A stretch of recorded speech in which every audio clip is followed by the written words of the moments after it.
Hello mga friends. Galing na naman ako sa palengke kanina.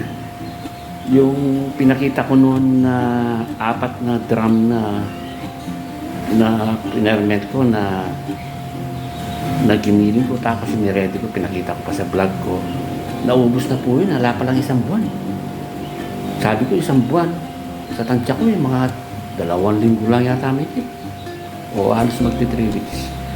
So eto po, galing na naman ako palengke kanina, nakapag-ferment na naman ako ng mga gulay. Ito po, lagyan ko na po siya ng mga timpla, i-imbak ko na po para tatakpan na namin. Ito po, yan po, ayan na, marami na naman.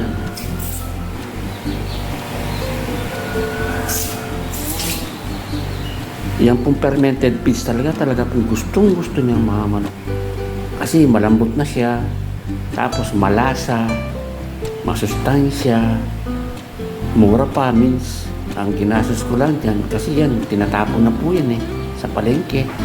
Bali ang nagagastos ko lang po dyan yung pinambili ko ng asin at saka yung asukal po, yun lang po ang gastos dyan. Tapos haluan na ng darak, pwede na.